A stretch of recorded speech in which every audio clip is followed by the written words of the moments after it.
Okay, and now for the artist panel, where we've pulled together artists from the East and the West, East meets West, and to host the event, we've got Jack from Mixmag. A few people on this stage were partying till very late last night, keeping some of us awake. So let's see what they've got to say. Good luck. I'm Jack. I'm from Mixmag in London.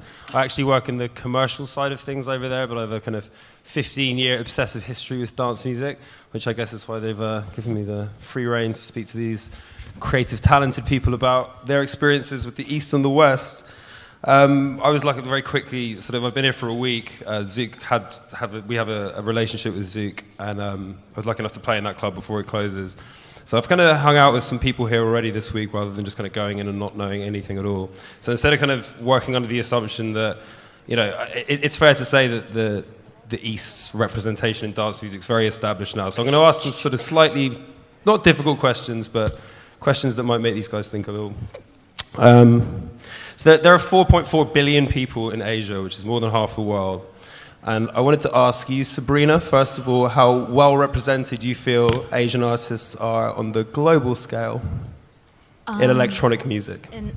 We're hardly represented on the global scale. Should you guys introduce yourselves first, actually? I think I forgot that bit. Sorry. Kaz. As he just said, my name is Kaz James. Yeah. Name is Manfredi Romano, also DJ tennis. My name is Scarlett, Etienne. My name is Kavan. Sabrina. I'm Blink. Yeah, sorry about that. I'm going to jump the gun a little bit.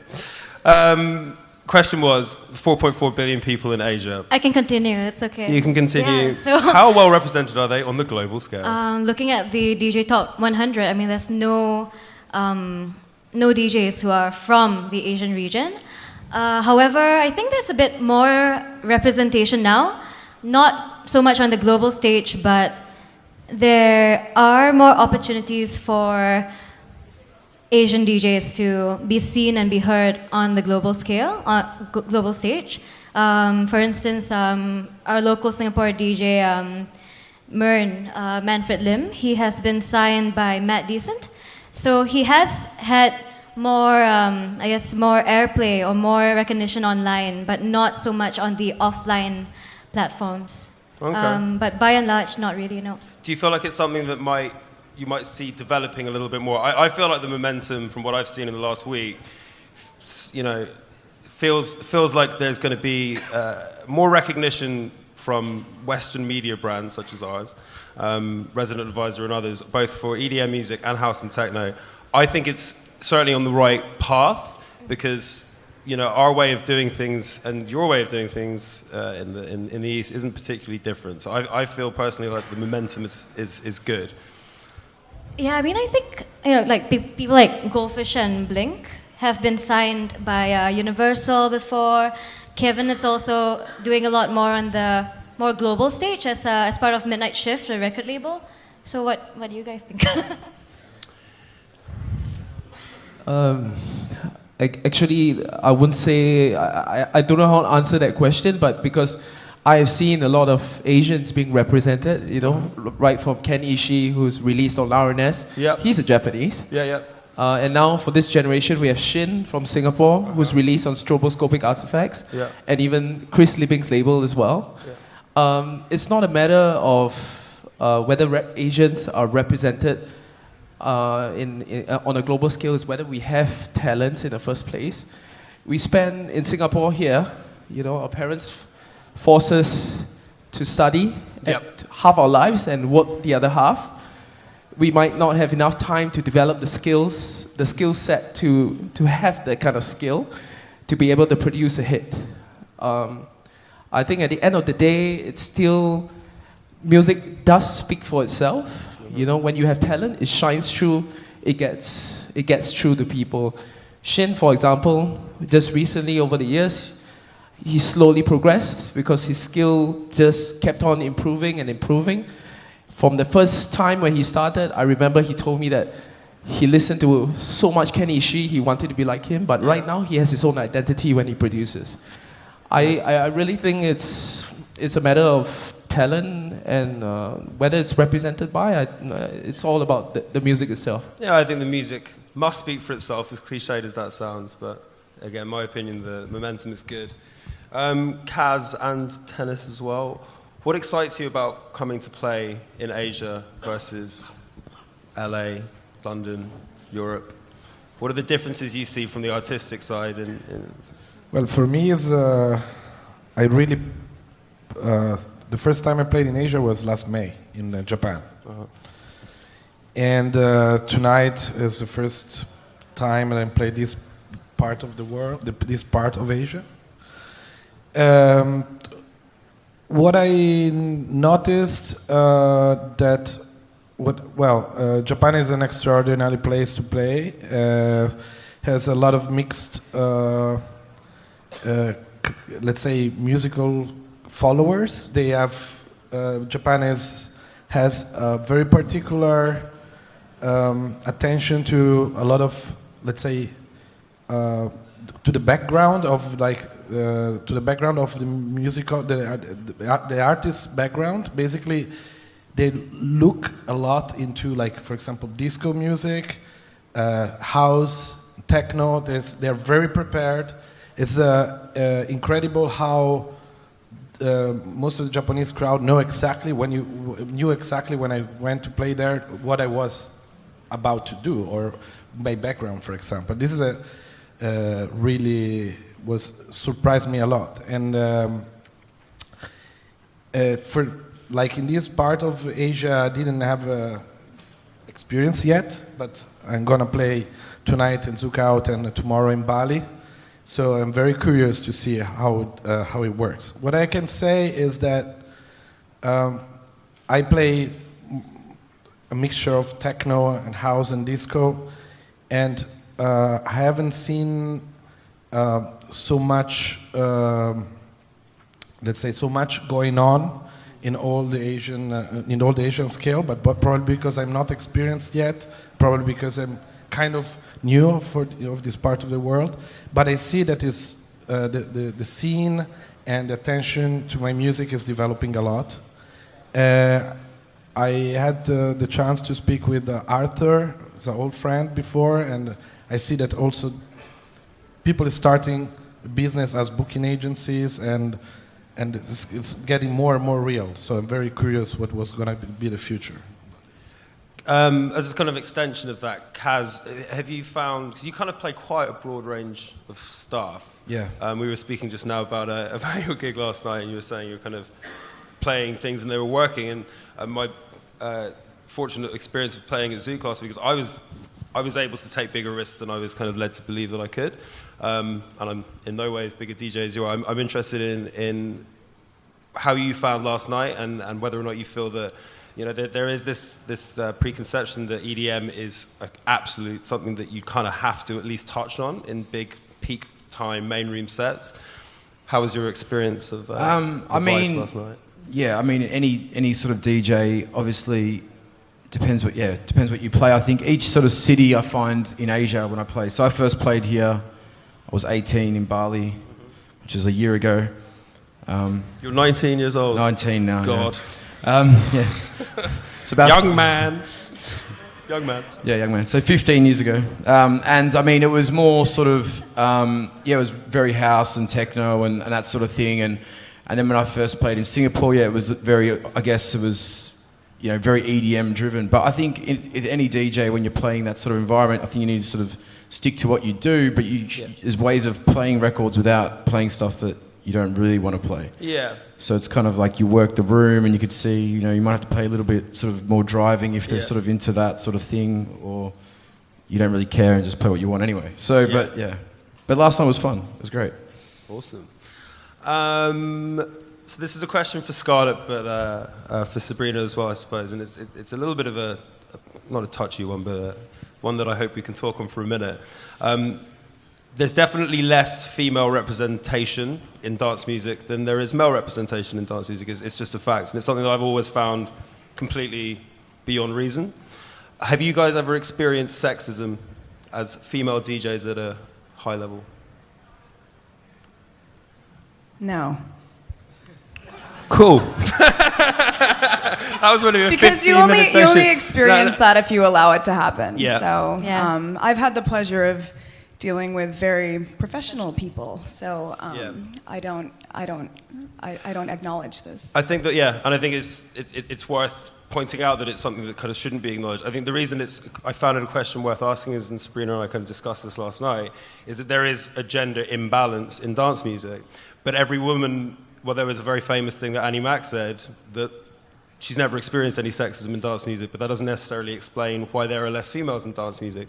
And I was just interested in your thoughts on that as well, Sabrina. I think there's a difference between, in terms of like sexism in dance music, you have to like draw the line between producers and DJs. So it's commonly assumed in Asia that female DJs, or maybe throughout the world, female DJs are better for event promoters because it looks better on the marketing collaterals, for example. Okay. So coming more from a event promoter and DJ perspective, because I do my own events as well, it's always a lot more feasible or a lot more commercially viable to get a female DJ in who is as technically proficient as another guy. And I'd rather pay, as a promoter, I'd rather pay her a bit more compared to a guy. Now we're getting into it. I know, yeah. You're trying to like poke. Yeah, okay. So, I mean, it's a lot, slightly more expensive, maybe, but, if you're going to get boobs, pretty face, maybe if she can like throw in a bikini or something, then it's very worth it, because you're going to draw all the guys who are going to be spending, buying the bottles, and you want money, right? So at the end of the day, the music industry is about the business. Yeah. So, I mean, why not, right? But that said, I think the more professional DJs or female DJs have been able to stand their ground, and for those people like Scarlett, I respect them. But by and large, a lot of females, like say celebrities or like bloggers and stuff like that, they're drawn to DJing because it's not difficult anymore to pick up DJing right now because there's sync, right? And yeah. I knew this was going to be. There is sync. Yeah. Okay. I think so. Okay. I think very good. You managed to force a pun in. That's always worth doing. So yeah, there is a little bit of sexism, but I mean, if you stand your ground, it's okay. It's fine. Awesome. Blink, you're an artist, and you and I were speaking earlier on about your experiences in KL, and you've also recently had some major label but local, as in was it with Universal? Talk us through your experiences with because you said you used to play a lot more underground music, and now you're playing kind of bigger room EDM stuff. Describe your kind of journey through that over the last few years. You mean why did I evolve, or? Yeah, I mean, okay. A lot of people in the West, or a lot of people I know, stick to exactly the same kind of dance music they make. So a lot of my friends growing up are drum and bass DJs, and they're still drum and bass DJs. And some of them have become massively commercially successful, but they're still drum and bass. You mentioned just in the green room just now that you've kind of you've changed and evolved with the times. And I'm interested in why that is. Why? Yeah. Just because I get bored very easily. And I started with the underground. I think Sasha and Digweed made me want to DJ. But right now, my favorite DJ is Hardwell. So in recent years, I really like music that has a lot of energy. And as a DJ, I feed off that. That's just why I play EDM. And 5 years ago, I started making EDM, and I enjoyed it. That's what I do. I think it's important that you enjoy doing what you do. And I think that's when you get creative. So it was 3 years ago when Hardwell started signing my songs, and that's where my progress as a DJ kind of like got to another level. And signed under Armin's Cloud9. So it was a good move altogether. Yeah, I'm enjoying it, definitely. That's awesome. So this is something I was thinking about in the car on the way to the airport on the way here. I was flicking through pirate radio stations in the UK. So in England, there's a lot of pirate radio stations still. It's a very active music platform. Corrupt FM. I don't know how many people here will get that, but it's pirate radio is something that comes completely for the love of it. It's actually an expensive and risky thing to do. but people still do it. It's very old school, and it is definitely the way that people that are too young to get into clubs in the UK when I was younger, that was a lot of the time it was their entry point. It's very connected with, it used to be a lot of drum and bass and rave music. I was wondering, for you guys that are based out here in the East, and also for Kaz for Australia, all of you actually, firstly, what was your entry point into music when you were too young to go to clubs, assuming that you were into music then? And how important is radio as a platform for you? Actually, can I touch on this and also bring it back to the first question? You can, of course, yeah. Yeah. You asked on, like, we have 4.4 billion people here, and about how forefront is the Asian acts, right? I think radio plays a very big part of, like, cultivating the dance music culture, and locally in Malaysia, it doesn't play dance music. So how does DJs or artists actually get their songs out or become popular? But in recent times, with the EDM boom, I think that major festivals such as Zouk Out, DWP, 808, you know, and a lot of the big festivals in the region are becoming platforms for Asian DJs to be exposed. And I've been blessed and grateful, of course, to play the main stages, but I think that has helped us becoming, like, more well-known in the region. Cool. Sabrina, you're slightly younger than, I don't know about all of us. Be careful with what I'm saying, but I am interested. You're 5 years younger than I am. I'm 30. 10. You're only 18, right? That's me. That's him. You are joking, aren't you? Just he is, sure. he is 19, yeah. Wow. 19. Yeah. For you growing up out here in Singapore, right? What was your kind of... were you into dance music before you were old enough to go to clubs? And if so, how did you get into it, and what were you exposed to, and what were you listening to? I guess the music discovery process, by and large, is a lot more radio-driven. But because I've always been anti-pop, it's I guess my first foray into dance music was really when I started clubbing. So I started going to Zouk, to at that point the Butter Factory. That's when I first discovered, like, techno or house or stuff like that. But what I've realized recently is that there's a lot more dance music being played on the radio, and so, for example, the radio channel 987 FM, they have this 2-hour, I think, Friday or Saturday night program where DJs from Massive Collective, where I used to DJ for, they have this segment where they introduce new EDM, trap, hip hop, and basically new music to the younger audience. And I guess besides that, I guess there's also been, like, a surge or an increase in in users amongst the younger audience for things like Spotify, SoundCloud as well, and they're also Shazamming everywhere. So I think the whole digital revolution is really helping the younger audience with music discovery, especially within the EDM realm, especially when they're not able yet to go to Zouk or Zouk Out until they're 18. So I have a cousin who's like 14 or 15 years old, and he was like, "Hey, have you heard this deep house track?" I'm like, "What? You know, you're listening to deep house at 15?"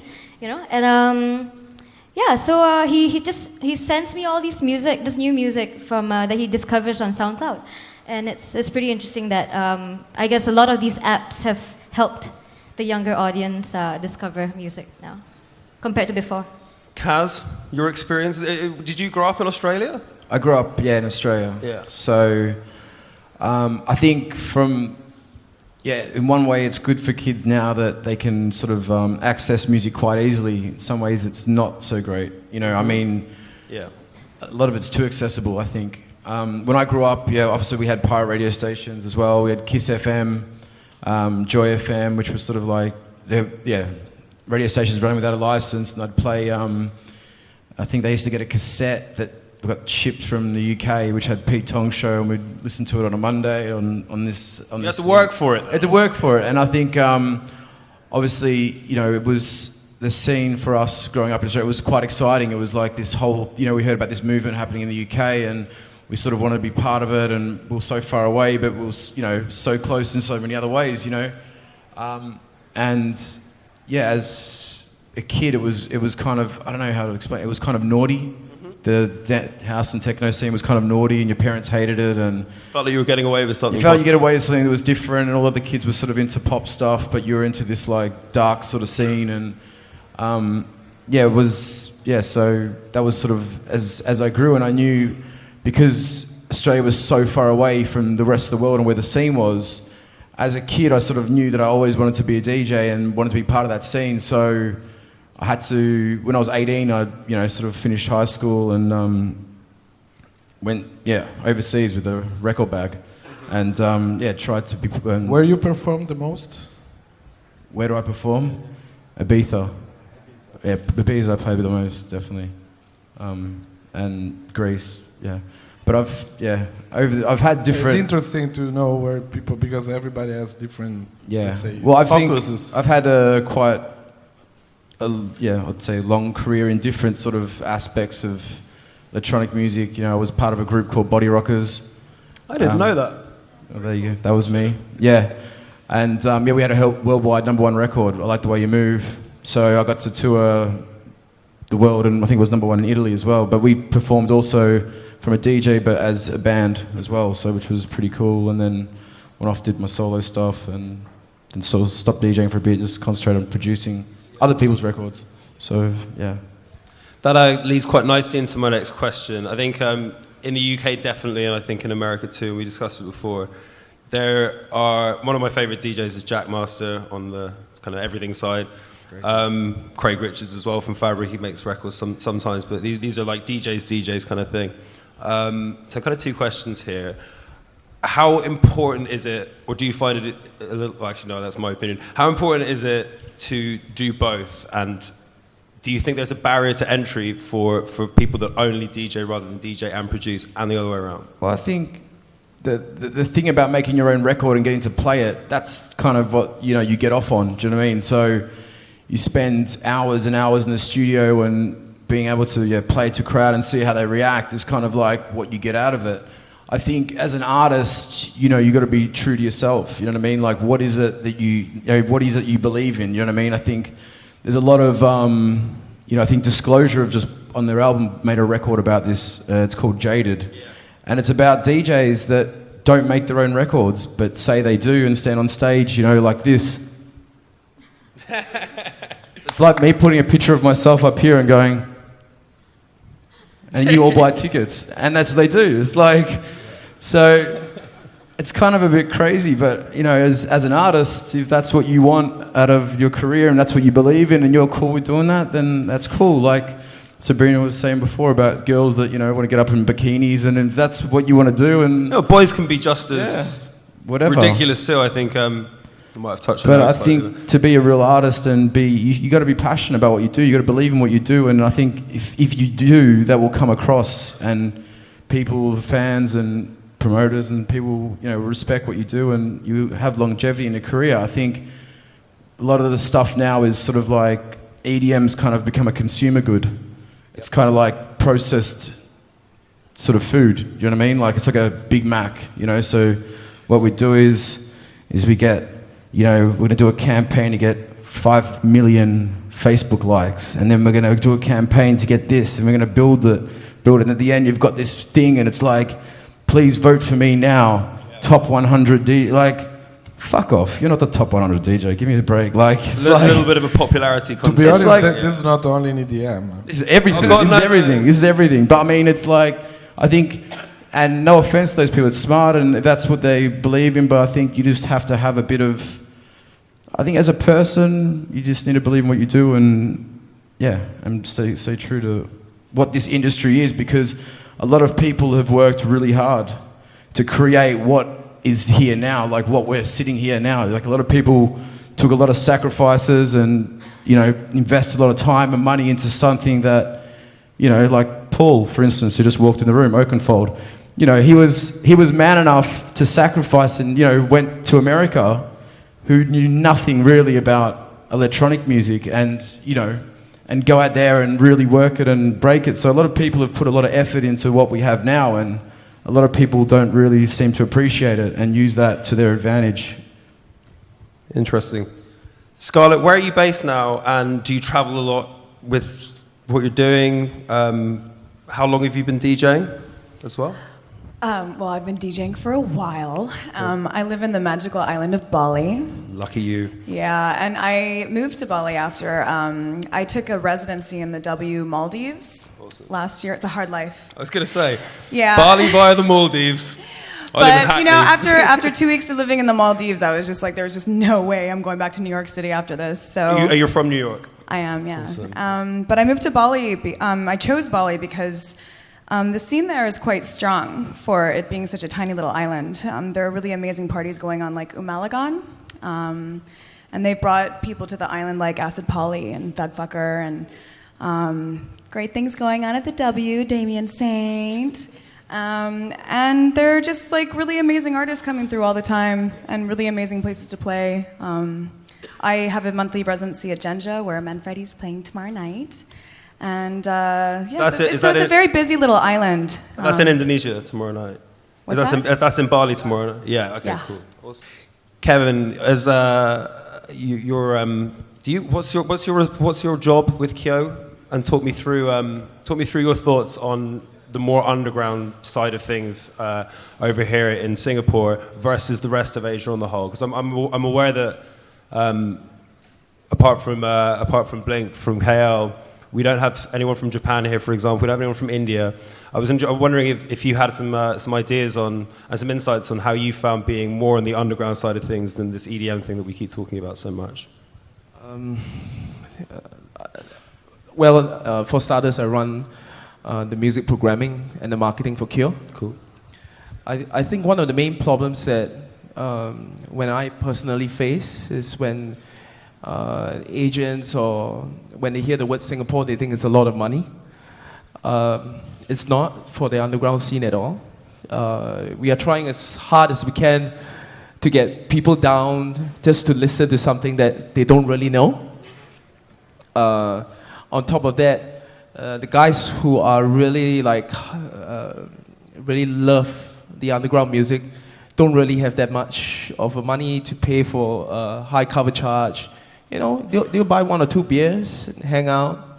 I can set you back a little bit over here, though, can't it? 1 or 2 beers is $60. But just especially in Singapore, where it's so expensive. Singapore is $16. So okay, I might have been exaggerating to make a point. Why let the truth get in the way of a good yarn? So yeah, I mean, generally, I think it's of course there are some special cases. You know, some underground artists have sort of managed to tread to that commercial level as well. Well, I mean, you have Tinny playing tomorrow night, don't you? And I think I was very excitedly discussing with you last night how I'm going to try and make both Zouk out and to see her play. But I mean, in my view, she's one of the best DJs in the whole world.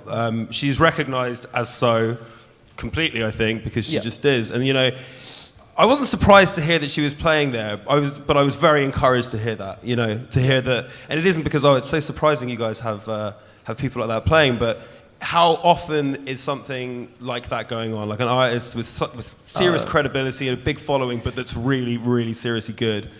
I think right now we do have at least a few hundred of that kind of following for underground music. And right now, what I'm happy to say is every week we have something on. Every single week. I'm happy to say that. Compared to the last time, I remember when I was doing the midnight shift, like 6 years ago. You only had underground acts once every 2 months, once every month. And people sort of really treasured that and say like, oh man, I wish we could have more. And now I think we got our wish, and it's getting better. Has the scene switched here? Because I remember 10 years ago, there was a bit of an underground scene. Like I remember Zouk would always have like Frankie Knuckles and Satoshi Tommy and David Morales to play there. And it was, when I went there, it was packed. When was this? 10 years ago. Was it 10 years ago? When you were 8. Everything's 10 years. No, I think it's changed quite a bit since I started clubbing. It's been maybe 7 years. And at the start, it was a lot more like electro house at that point. It's like during the Justice era, Before that. What he was talking is before the Just I know. Dance era. I think I was too young at that point. Don't give anything away. Your mum might be watching. I wasn't 8 yet, you know. She was sneaking out. It's like I was 5 or something, yeah. So anyway, during that era where you're talking about, it was a good era for all of us, and with the rise of electro, I'll call it electro. It wasn't EDM back then. You know, Justice. You got your Shinichi Osawa. Yeah, really like distorted kind of electro stuff. I think with that... Tell us how you really feel. Sorry? With that, it actually sort of brought underground to quite a low level at that time. Very low. I could see a gig with a huge act and only 10 people on the dance floor. And it was quite sad at the time. But right now, it's improving. It's definitely improving. Now you have from that number, you have a few hundred. And I think it will definitely it'll take time. It'll take time, but it'll improve further for sure. Sorry, can I just add something? Because what's happening right now in the whole music scene is that there's a lot more. I think there are a lot more genres within the dance music industry as well. So I mean, beyond techno and house and the typical, not typical, but the traditional underground music, there's also a lot more new genres like trap, like twerk, which were born out of hip hop, right? Yeah. And like there's also stuff like future house, future bass. So all of that, like when you look at the whole scene in general in Asia, it's so different in every country, and in every country or city there's different preferences. Yeah. So, how do you then encourage where do you then categorize these new genres, and how do you promote these genres separately in each country on the global stage? Right? There's a lot of them. And, this is probably more true of London than the whole of the rest of the UK. But there's a hell of a lot of house and techno in London and the UK right now. It's kind of, it's my thing. But like, there's a lot of it. And I personally I really like that there's variety out here.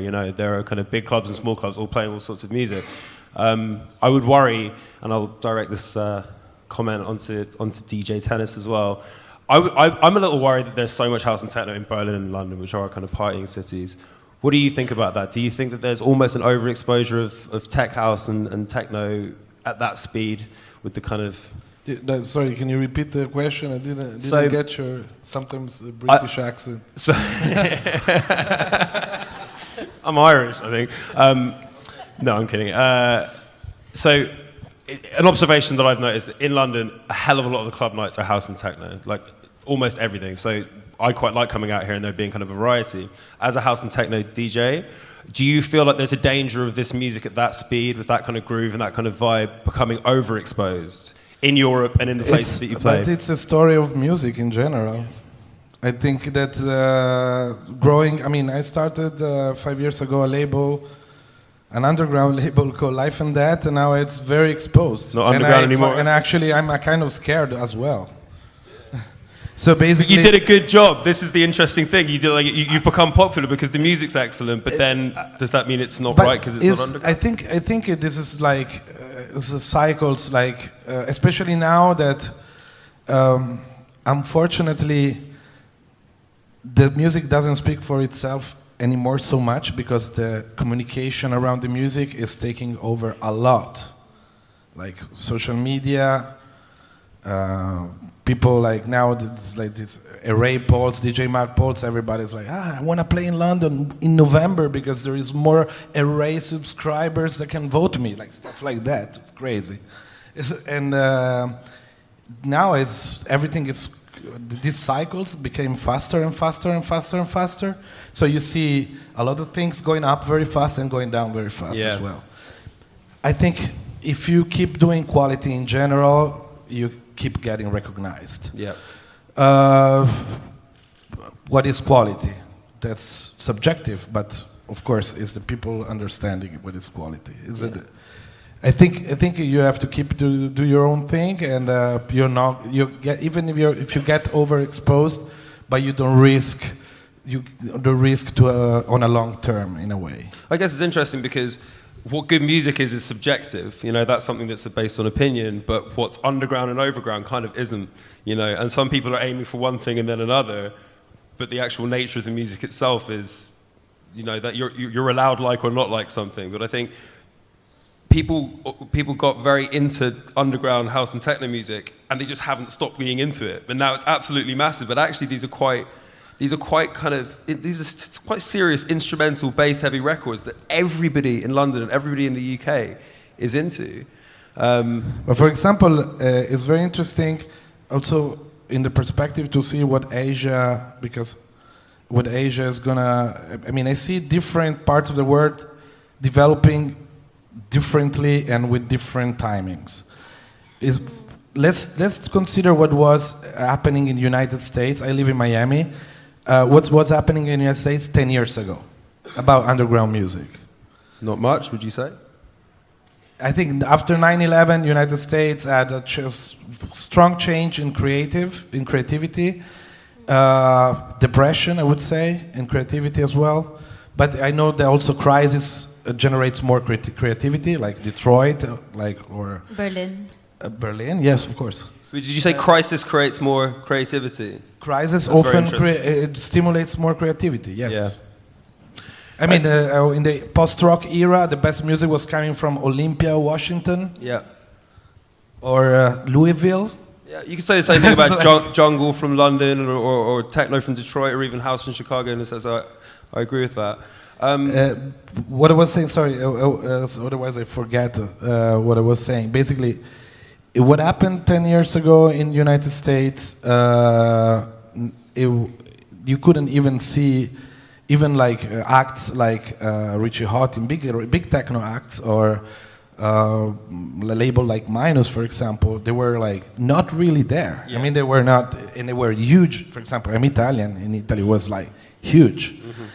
Mm-hmm.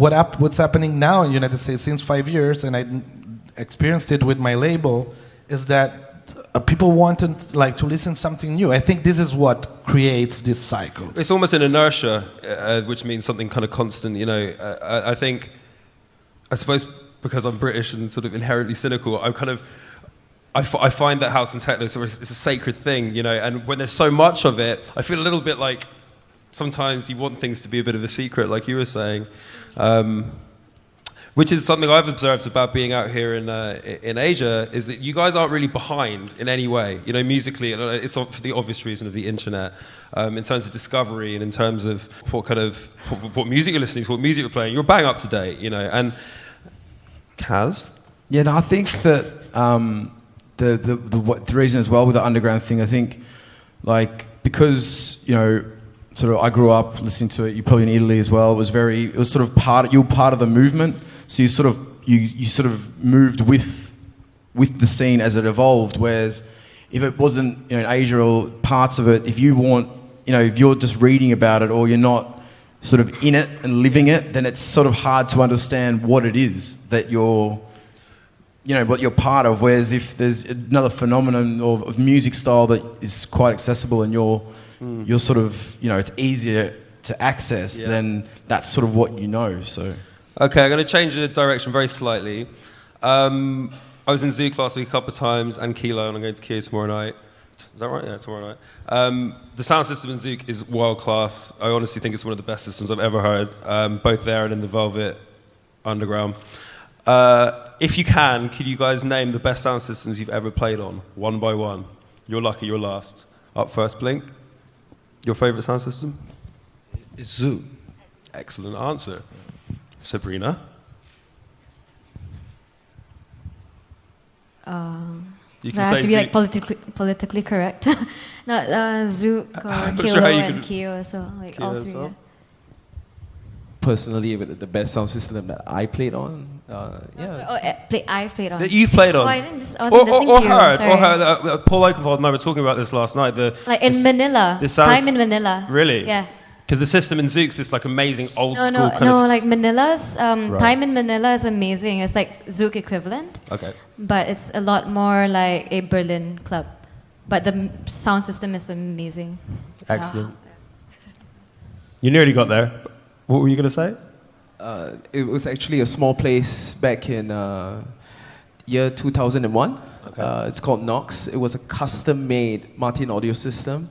And you like Fabrics. Fabrics got one yeah, of those. it's really, you can hear the definitions, and it's three-dimensional as well. That was one of the best systems that I played in. Next up. I know it's a weird one, but it's good to make people work for it.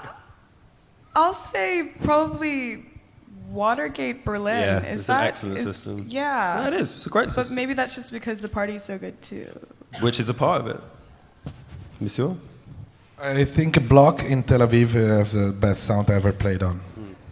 And it's incredible because they literally, actually, it depends.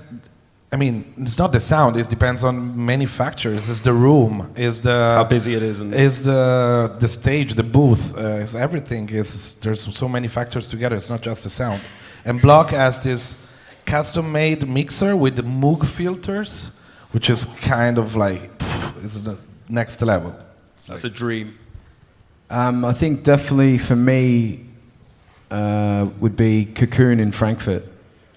Long gone now. Yeah, it closed down, but that was Sven Veith's club, and that was a pretty amazing sound system. Do you know who did the sound in there? I don't know, but the weird thing was that you'd be able to talk like this in the club, and it was loud. So somehow they managed to scoop a certain frequency out of the sound system, so you could just have a conversation. It's not about the volume, but the range. Yeah. It wasn't loud, but it was really, it was freaky. It was good. The Amnesia can be, in the main room can be like that. Sometimes they take the piss a little bit, but yeah, I found that. You walk out deaf. You do, but this is the thing, but you can talk to your friends when you're in there. Huh? Amnesia in Ibiza? Yeah. I find the sound not good, to be honest. I'm not sure if I'd say it's good. I'm not going to... It's just loud. It's just loud. It's very loud. You can barely listen afterwards. It's just for people who are deaf and want to get deaf and drunk, you know? Deaf and drunk. That's a terrible affliction, isn't it? Usually if you get drunk, Ibiza. you don't notice but the pressure on the ears, but it's very loud. It's very loud. Cool. You never know how many questions people will ask. So we'll try and do some questions, and I'll keep it going if there aren't too many. Do we have any questions? So it's something that we've touched on already today, and we'll continue to touch on over the course of the day. But just in terms of getting like a kind of consolidated, I guess, opinion from the panel, in terms of what the cities, the countries in Asia need to do to create more artists that are springing onto the global scene, whether that is in more mainstream styles or within house and techno. I mean, we were talking to Arvan Buren earlier on, and the Netherlands is 16.5 million people. Singapore is about 5.5 million. If you take the greater Kuala Lumpur area, that's about 7 million. So these regions aren't proportionally producing as many big acts. What can we be doing to create these kind of new breakout acts, new superstars? They happen, I'm not saying that, but they just don't happen to the extent of similar places, similar size places elsewhere in the world. Who are you directing the question at? Anyone. What can the industry be doing to help create those people and give them a platform, or what's going to go into that? Blink, do you have any thoughts on that? Yeah, as I mentioned, I think with the exposure of the music right now, I think it's a bit of a help with the EDM because it touched a lot of the masses, right? And I think that may be also the reason why there's a lot of people getting into the underground, because they get tired of the EDM stuff and then they mature into the more underground stuff. So I think with the exposure, I think that's when there's a culture, and that's when, how Armin said, when you're a kid, you listen to dance music, and that's why there's friendly competition, and then that's why you start making it. If you don't even get to hear it, how do you even make it? So I think it's slowly beginning. We're a lot slower, but it's beginning. Yeah, I think there's a lot more acceptance and exposure right now for dance music in general, but so the front end, I mean, if you want to talk about like technical terms, right, the front end is okay now, but on the back end, there's not enough infrastructure and support for local or emerging talent. So I noticed this in... No, I think, No? Olivia, you were asking how do we grow it, or was that correct?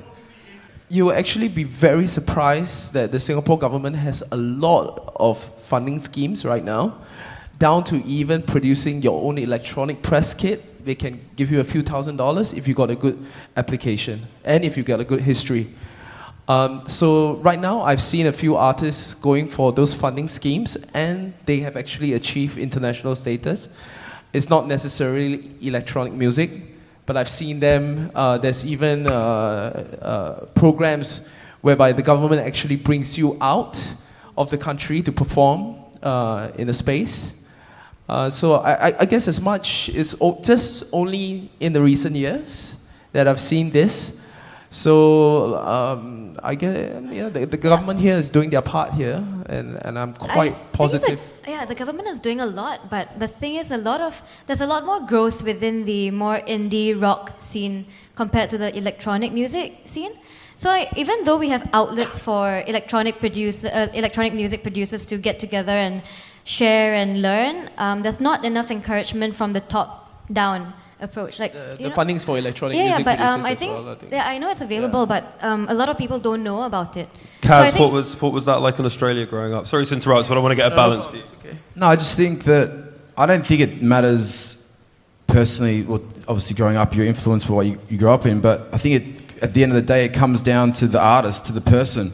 If you want to be part of a certain scene, and you're living in Botswana, and the scene ain't there, ain't going to come to you. So you need to get off your ass and go there. So if you're, into, super minimal music and you're living here and there isn't that scene, then move to Berlin and become part of the scene. You know what I mean? Like, you shouldn't be held to one sort of region of, Asia, or you're Australian, or you're this, or you're that, Like, I wanted to be part of the scene that was going on in Europe, and it wasn't in Australia. So, I moved to London. So that's sort of... Yeah, but it's a cultural thing as well, because like in Australia, I think people are a lot more open to new possibilities and to moving overseas. But in Singapore, for example, because like growing up here under the education system, which is very rigid for the most part, it's very...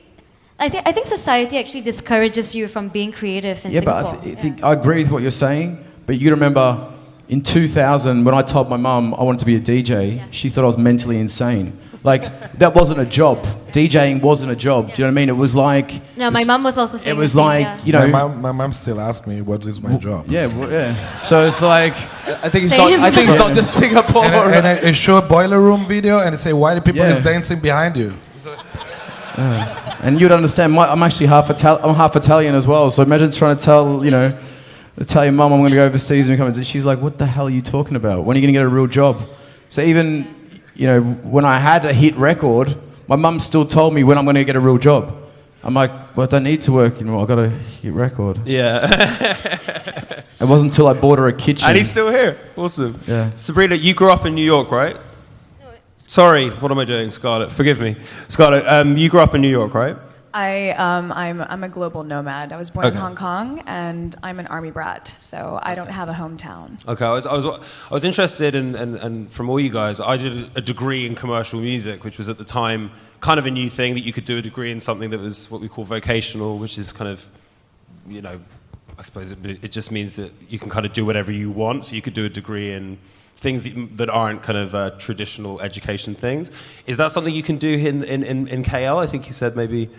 Can you learn how to produce music and about the music industry at university, for example? Yeah, you can. I think schools like SAE has been like around for many, many years, but I think like electronic music production was never a primary thing. So it was more about learning the DAWs, how to like edit songs, like to record bands, because the 4-track thing was really big. But right now, also because of the big EDM boom, I think a lot of people just want to make that hit. So there are like 101 courses back home that teaches you how to produce a track. But it's a recognizably valuable way of making money. There are people that make hit records and make loads of money from them, I suppose. So it's interesting to hear you say that, Kaz, because you were into underground music, right, when you were younger, and then you said to your mum you wanted to be an underground music DJ. I can understand why she'd be nervous about that, but I suppose now, because I'm bored of saying the word, but EDM and the sheer scale that we're on right now, the fact that we're sitting here, this is a viable part of a very large area of music. it's different from 10 years ago, isn't it? I think we're about the same age. Yeah. I mean, it wasn't. There was only a small handful of DJs that were like successful in touring, and to really, like, the scale now is insane. Do you know what I mean? There was probably a handful of 10 really that were really making a proper living. There was a lot of DJs that would tour, but they also had jobs. So, a lot of them. I mean, I think it was one of the guys signed to Eric Murillo's label was a police officer. He'd work during the week as a police officer in New York, and then he would go DJ and tour whenever he toured. And Byron Stingley was a famous sort of soul singer. He was a school teacher as well, for principal. So I think I quite like that, actually. Yeah. I like that balance. It was hard to to make a living back then, and for it to be serious. But now, obviously, it's evolved, and it's a mass scene, and I think obviously there's a lot of money involved now, whereas before there wasn't really any money. I never actually thought, like, I remember when I first started touring and I heard that Sasha and John Digweed got paid, I think it was like 60 or 70,000 for a New Year's Eve show in 2000. I was like, fuck off. Like, that was like the biggest fee ever. That's just their riders now. Yeah, and I was like going, what? I couldn't believe it. I think Richie, did you do the show, Richie? I think, yeah. And, yeah, and then as it evolved, guys like, I think Bob Sinclair did Love Generation, and he was getting like 30 grand a show in 2005 or 6, and that was like insane. And and as it's evolved now, some people are getting 400,000 a show in Vegas. But I think, yeah, it's mental. I mean, but obviously, I think when I first, you never did it for the money. It was just to be part of that scene, to be part of something special and something you really believed in. So awesome. Any more questions? This is Tobias from Vicious in Australia. Would you guys say that the reason Asia is so underrepresented on the global scale because they don't have record labels that are pushing them and driving them? In saying that, you say it requires, in Asia? You mean in Asia? Yeah, it takes a guy like Blink to go on a label overseas, like Revealed, in order to gain the traction here. I think of the artists. I mean, I wanted a little to link the answer to. Don't remember who did Oliver. The first. Okay. Yeah. And you're basically, I think, organically people has to bond and create things on their own. It's like creating a scene is about creating a community, pretty much. And these things come with naturally with I think it's time now for Asia to start creating labeled scenes, a group of people working together. It's very important, a group of people. There is a very noticeable lack of underground labels from Asia. That's the one thing that I think is different from the European markets. I have a small record label. You have a big record label. Is there a barrier to entry? Is there a reason? Is it just that it's an expensive thing to do? Are there vinyl plants, for example? Is it, in Europe it's still expensive, but you can do it, I think basically for us, we manufacture vinyls, but it's also a challenging task because we have the vinyls manufactured in MPO, for example, in France. They take 2 to 3 weeks to send it to us. The test pressings are not approved. It goes back one whole cycle again. It takes another 2 months. Yeah. So I think that's the challenge for us. On top of that, usually now with some distributors actually went bust recently as well. They will no longer do a P&D deal with you, and then you have to produce your own records. So that's a real heavy money investment as well. So it's interesting, I think, isn't it? Because you keep hearing, certainly in the UK, that vinyl's back, vinyl's back, vinyl's back. But that's for the major labels, isn't it? It's not, though. It's not. No, I mean, all of the money. It's kind of a weird set of economics, apparently, because vinyl sales are up, but they're up at the kind of super high-end box set level. So if you go to Boomcat and you buy, something on Ninja Tune or whatever, it might cost you £50. And if if it's a big Ninja Tune release, they might sell 400 of them, and that's actually quite a serious amount. But the units are still low. So I think that actually leads me on to another question I was going to ask all of you. What's the deal with vinyl in Asia? Do you play vinyl? Is it something that happens? Because I think in the UK and in America for sure, and Amsterdam, certainly in Europe and in the Western side of things, I'm seeing a lot of people that did do the tractor thing and did start playing on CDJs are now playing on vinyl. as almost an homage to where we all kind of came from with this thing. What do you think? Started playing on vinyl, Yeah. but I lugged my 2 vinyl record crates around Europe in these shoes. Yeah. And it's completely understandable why touring wise you wouldn't do that. it's just not practical. So for me personally, Yeah.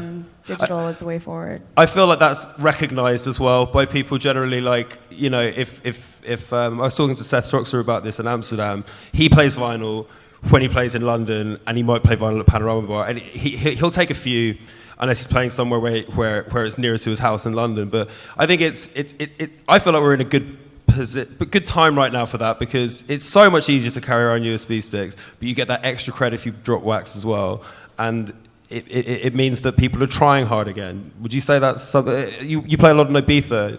Would you say that you're seeing more people play vinyl since that lull?